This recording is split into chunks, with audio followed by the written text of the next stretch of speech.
Hi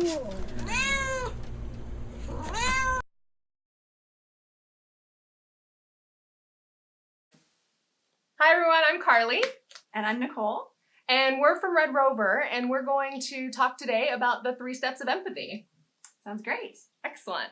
So Nicole, would you like to tell us a little bit about what's important for people watching this online course to know about the steps of empathy in order to implement the RedRover Readers program? Well, it's obviously a lot more complicated to help a young person develop the skills they need for empathy. But what we've tried to do is simplify it both for you as an educator and also to for the kids themselves, so they can sort of see those steps happening and make it a little bit more explicit what they're experiencing. So the first step for empathy is to be able to recognize an emotion. You have to know the emotions to be able to recognize them, and that's with people and animals. A lot of people don't even think of animals having emotions because they can't tell us they feel sad, they can't tell us they feel happy, but our behaviors, the behaviors we observe in others, both people and animals, can tell us a lot about how they might be feeling. So recognizing emotional states is the first step. Okay. And a lot of that is just knowing others, right? That self-awareness and being clued in to what others are doing or their body language. And you tell us a little bit about the importance of understanding the other in order to be empathetic. That's a great point. Like in order to understand, in order to be able to recognize the emotional states, you have to be paying attention to what's around you. So as a facilitator, as an educator, as people working with kids, one of the things you can do is ask kids questions. So by asking kids, hey, how do you think that dog's feeling? You're bringing their awareness to a subject, whether that's a human or an animal, and getting them to pay attention to that behavior. Because if they're not paying attention to the behavior, they're also not going to be able to recognize the emotions.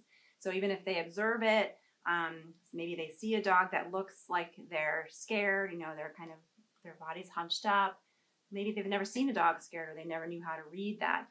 My daughter growing up, she basically learned how to speak dog. So when she was a little kid, her first words were woof woof, because she was paying attention to the dog around her and watching that behavior. So she was learning dog. She was learning what our dog looked like when he was happy. She saw the tail wagging. She learned that behavior without me even having to explicitly teach her. But not all kids grow up around dogs, and they may interpret a behavior that we know as animal people is a happy dog.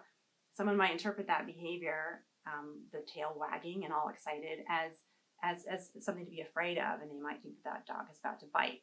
So really our job is to help kids be able to pay attention to those behaviors and then learn from each other what those behaviors might mean, how the animal might be feeling.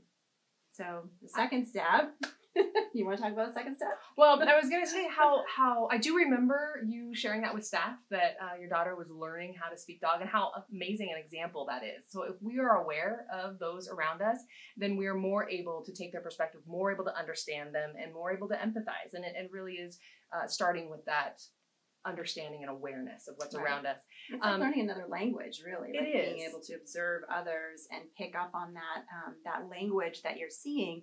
And not everyone does that naturally. And so we know from research that you can actually teach that. So what we're trying to do is help educators, help humane educators, volunteers, families, parents, anyone exposed to anyone around children, help them make those steps more articulate. So if they haven't learned that language already, if they don't know how a dog or a cat or a bunny or a horse is feeling, we teach them those steps so that they are better able to to learn empathy, to feel empathy. So again, that first step of empathy is being able to recognize the emotional states of animals.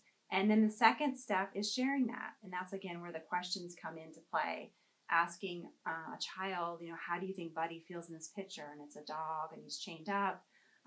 What you're really doing is you're having them pay attention. You're having them observe the behaviors that they're seeing. And then you're asking them, how do you think the dog feels, and how would you feel in that situation? So by asking, how would you feel, you're going a step further and you're helping them, share what it's like to feel sad. Because if you were a child, a human, and you were on a chain and no one was paying any attention to you, you probably feel very similar to how a dog feels. And that's what empathy is all about. Yeah, that affective component. So not effective. It is very effective to get in there and really be able to be aware of others, but the affective component. So sharing that emotional state. And it is a cognitive skill, right? So not young children. We do see a little bit of it on the playground as early as preschool and kindergarten, like, oh, someone got hurt. You know, they're showing the beginnings of empathy and taking their perspective. I would feel sad if I got hurt as well, but not until that age of reason, when children are 6, 7, 8, 9 years old, are they really able to take that cognitive perspective of the other and then project and share what they may also be feeling. That's very true. I think there's a lot of confusion over what empathy actually is. And so really helping, through this workshop and through this training, help people understand really what empathy is, because there's different kinds and there's different components. And you can see it in infants. You know, there's an infant that when they smile, you can get them to smile.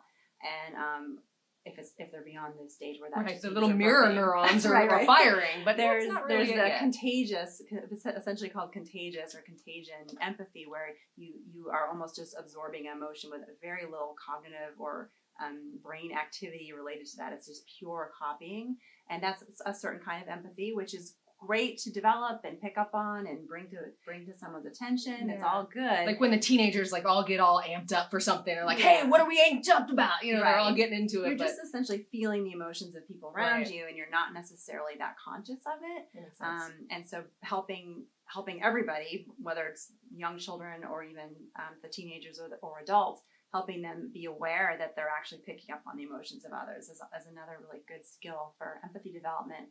But you're right. Well, what we try to do is target kids that are around 8 or 9 years old, because they're getting to do a level of cognitive empathy where they can where they're able to actually understand the perspective of an animal or another child or another person, and understand that perspective might be different than their perspective. And this is really important when we're talking about animals, because yes, there's lots of similarities between humans and animals, but there's a lot of differences too.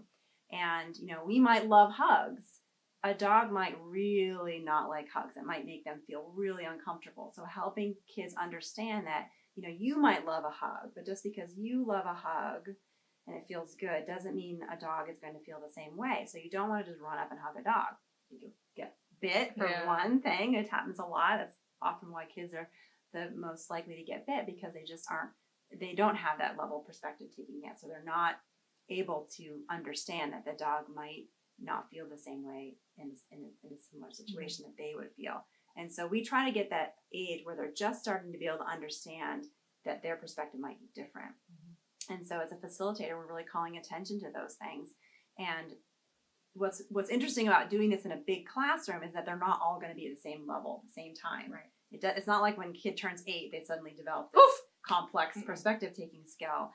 Some of their peers may, and some of their peers may not. And so when they hear each other talk about it, they're learning from their peers too. So not everyone in the class is going to understand animal behavior. Not everyone is going to understand that, when a dog's tail wags, it means they're happy, or there's all sorts of tail communication that's not necessarily just happy. Getting them to understand the subtle differences in animal behavior. They're going to all be at different stages, so they kind of learn, they learn this empathy together, which is one of the best things about the program when it's in the classroom. And just a tad bit more about that, peers are such a powerful socialization agent. I mean, we have the teachers, we got the parents, very powerful socialization agent, but anytime you get those peers and students together sharing like, oh, well, I feel differently, that's wonderful, because then you get that discourse going and the other child's going like, well, what do you feel? How do you think about that? And real thought is happening. So it's very powerful, as you know, you've been in the classroom many times. Step 3, how about talking a little bit more how we pull it all together, we integrate all of these skills? Yeah, so the third step of empathy development is really this emotion regulation piece. And this is where a lot of child development comes into play. The ability to, inhibit some of your behaviors and some of your thoughts come into play, but also your socialization and cultural expectations, things you've learned and absorbed, maybe not even consciously, from your parents and from your other family members, from your peers. And that does get into, again, why the peer piece is so important, because if you as a class decide, oh, you know what, hitting a dog as a form of punishment is not okay, as a peer group, they're kind of regulating their emotional responses to that idea of hitting a dog. Now, their parents may have grown up with parents hitting dogs, like spanking, as like a normal. That's just how you do it. That's what you do. And so they may have never been challenged with that idea, and they're going to grow up and they're going to spank their own dog because they've never thought about it before. So emotion regulation is that piece where you're doing a lot of like self-reflection, like, okay, I used to think this, my peers think this, my mom thinks this, my aunt thinks this, and you're juggling a lot of other people's perspectives, and you're almost like your emotional responses to all those different perspectives. And the way that the Readers program helps them with that is we don't judge them. So we are not going to tell them, don't spank your dog. Because if we say that, we're missing a really important opportunity for them to regulate themselves. And it's not until they regulate themselves that they are doing empathy. If they're doing it because they want to just say the right thing, or they're going to say the right thing in front of their parent and their friend and their aunt, and they're going to be all different responses, that's not emotion regulation. That's just conforming based on the values of somebody else. Mm-hmm. What we want kids to do is to be able to self-reflect and examine for themselves how they think a dog or a cat or another animal should be treated, and then regulate their own emotional response based on that work that they've done. And so that's, again, why the judgment piece is so important. We don't want to judge that their parents spanked their dog. We want them to think about it and regulate, their emotional response. So when they see a dog that's done something bad, maybe that they didn't want the dog to do, that they think is bad, that they're not going to just impulsively hit a dog. They're going to actually think about, well, the dog got into the trash because dogs love trash and they love food. And, me yelling at the dog or hitting the dog is actually not going to stop that. They still love food. They still love getting in the trash. And that's, it's not going to necessarily change that behavior. And so getting them to, understand the kind of steps that go into what choices they make and what choices they have before they do it. And that is directly related to what we're trying to do as an organization when it comes to preventing abuse, preventing neglect, preventing cruelty, because if we want to prevent dog fighting, if we want to prevent dog chaining, if we want to prevent burning up cats and lighting animals on fire and all the horrible things we hear happen in society, we really have to change that emotion regulation piece. But we can't have emotion regulation until you have the other components of empathy, because you can't really regulate your emotions unless you kind of know why you're doing that. And kind of be able to and pull so it all together. the three steps really work together. And again, these are sort of components of empathy that have been pulled apart and tried to look at very systematically. And most cognitive psychologists agree that these components are there and that they are very different. And some kids may be really good at an affective component of empathy where you're just sharing it. They may be horrible at regulating.